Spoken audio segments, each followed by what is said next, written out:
Hello, everybody. It's Ed Rosenberg, and today I'm with Xudong from Teapplix. Did I pronounce it right? Yeah, yes, Pretty good, right?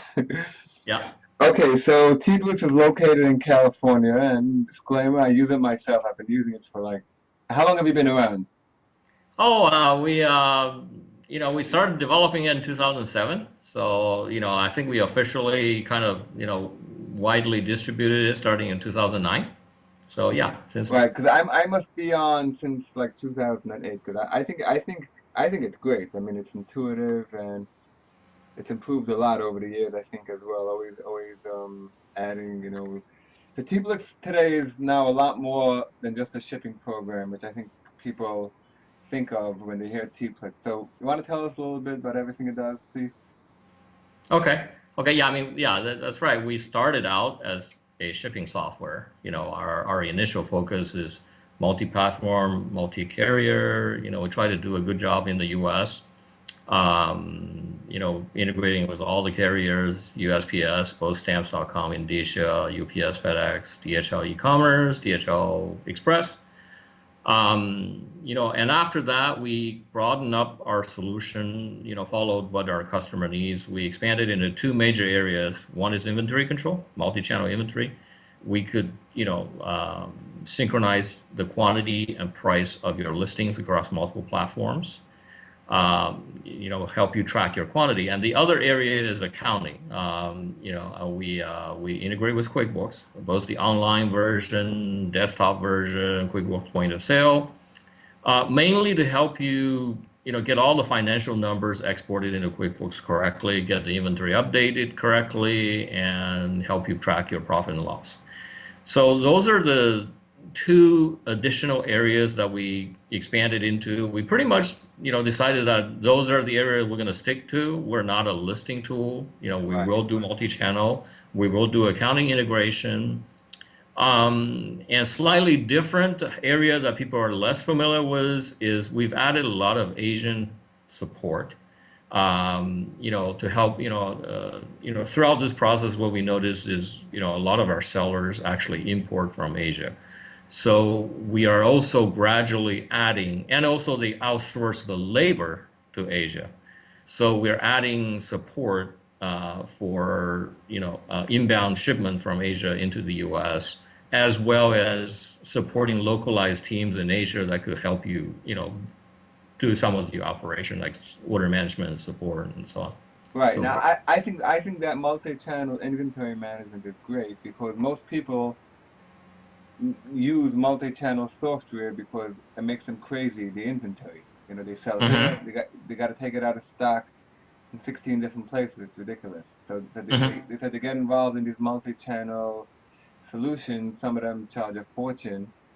And hmm really all they need is they want to just, let's say, kill an item across those channels. And that's what T-Plus allows. So I can Right. definitely see the need in it. Now, what's your background? Are you an Amazon seller? Actually, I am not. So, I come from a technology background. How the company got started is I had a friend that's actually a big eBay seller. That was 2007, and it turned into that to automate the shipping process. Initially it's taking him, 8 hours a day doing nothing else, copy and paste, printing shipping labels. To the point he told me, though, I can't do this anymore. This is not going to work. That was before, we had any automation. So I helped him build,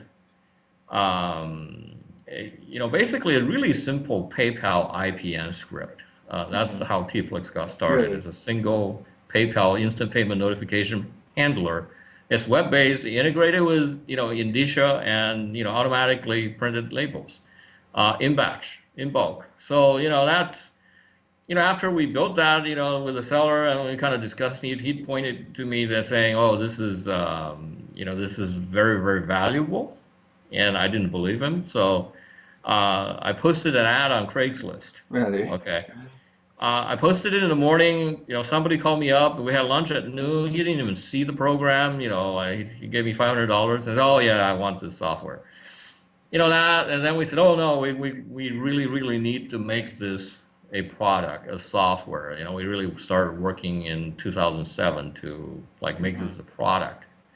So yeah, 2007 is when we started signing up small scale customers, you know, a few customers as trials. 2007, 2008.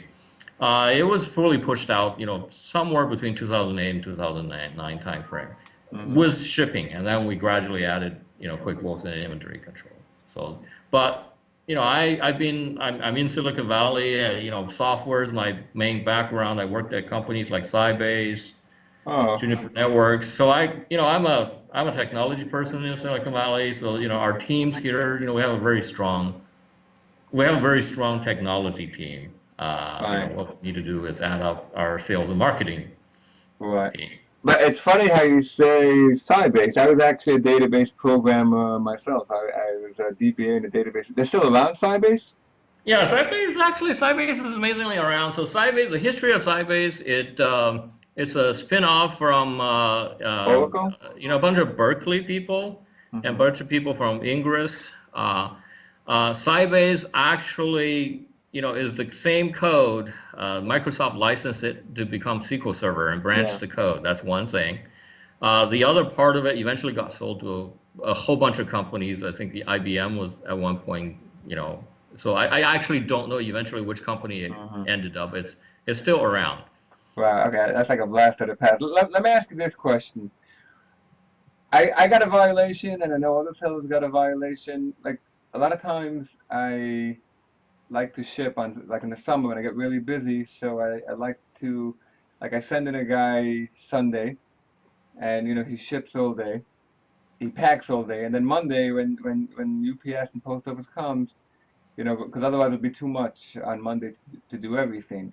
Mm-hmm. And I did it for a few weeks, and I did it for years in the summer. And then Amazon gave me a violation once because I Mm-hmm. was updating tracking too early. So I did a deep dive into it, and it turns out that Amazon claims that you Mm-hmm. cannot update the tracking until it's actually on the truck.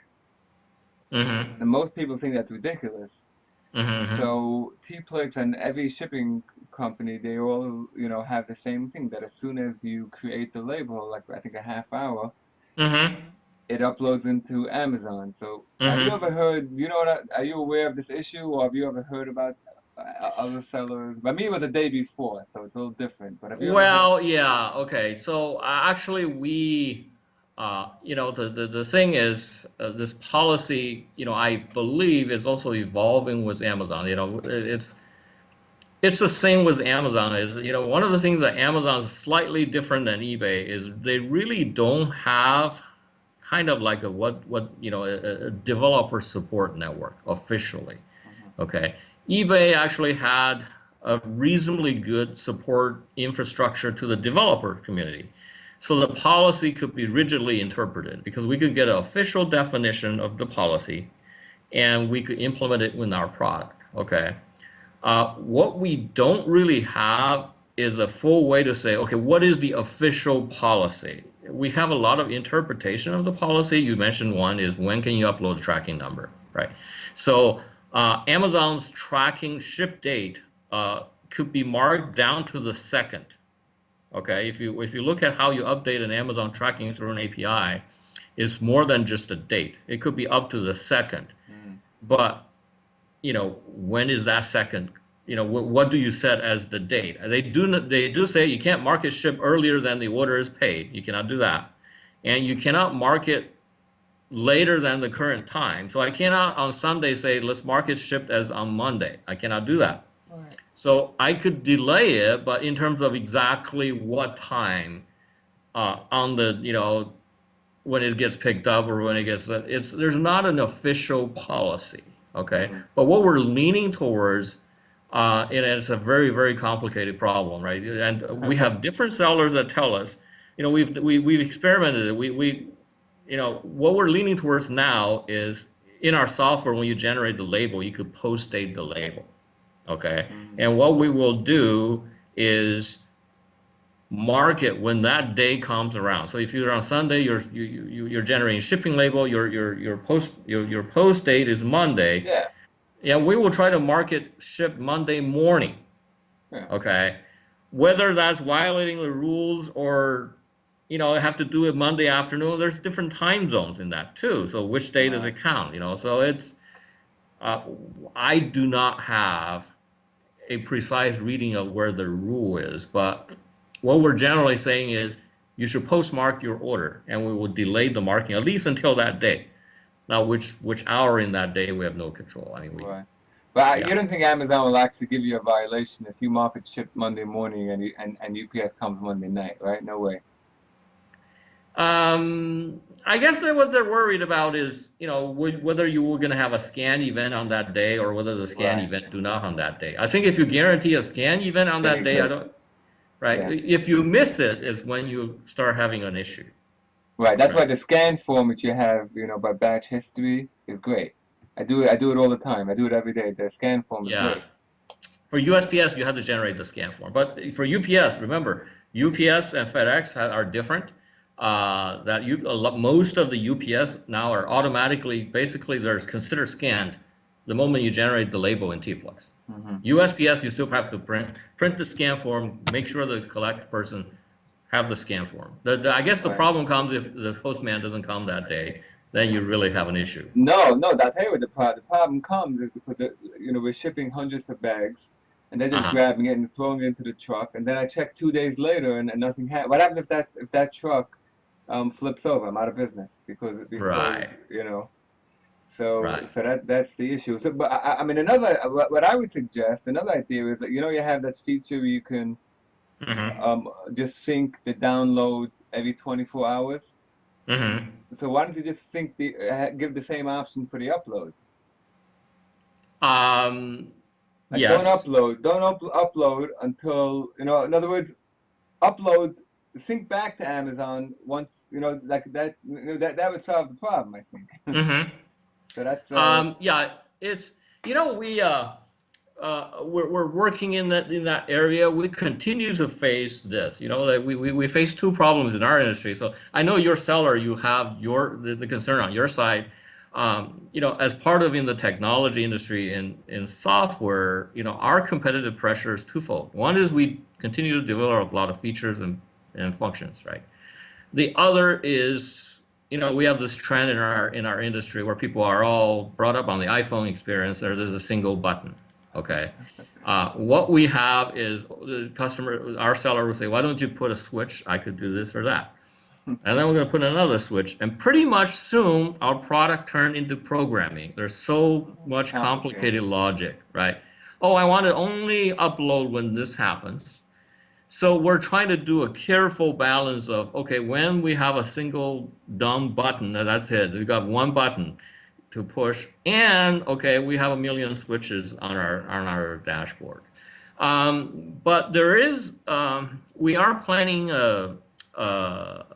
we do, if you go in our product, we have a concept called batch history. Yeah. Okay. So there are now work underway to change that batch history where the upload is controlled by batch. Okay. We have some, we actually this year we released a new feature where people have to physically, after they print the shipping label, it's more than just printing the shipping label. They have to scan the SKU on the shipping label on that batch. We call it the scan and print process. Basically, uh, it's conceivable you could print a batch of labels and go into the warehouse and find out one of your items is broken. You Yeah. cannot ship it. Okay, so there is a scan mode for the batch where you have to scan each item, and we will not confirm back to Amazon the tracking number until you actually perform that scan. So we already have that function today. Hmm. Okay, for that batch. There is a movement to say whether we haven't done the other one, which people are saying is don't confirm it until I end of day the batch. Yeah, that's what I say. That's what I say. Okay. It's another switch, and we're trying to, reduce the number of switches in our configuration. But that's we're looking at how to do that, whether we're going to do that universally or we're going to do that, based on the marketplace. Certain marketplaces you can confirm right away. Other marketplaces like USPS, right? We will confirm when you print the scan form that covers that batch. Right. Things like that. Mhm. What we're hoping is not to do that without introducing a million switches into our Right. software. That happens to be Teapplix. It's extreme. I love it. It's easy. It's very intuitive, and like I said, I think it's a fantastic program. And you developed it yourself, right? No, we're much bigger than that now. I did the initial Yeah. development. Now we have 7 full-time programmers, Wow. other than me. Okay. So I mean, I still do product management, and customer interfacing, a lot of customer, on Hmm. the sales side and feature requirement side of customer interfacing, but we have, 7 full-time developers working on the product. It's a lot of work with all these different features. I remember your voice sounds very familiar over the years. I didn't know I was speaking to the owner. That's pretty cool. So Okay. anything else you'd like to add? No, no, not very much. Okay, so Xudong from Teapplix, and like I said, I'm a big fan, and keep up the great work, and we definitely appreciate it. And thank you for coming on. Thank you so much. All right. Thank you, Ed. Bye. Have a nice weekend. And you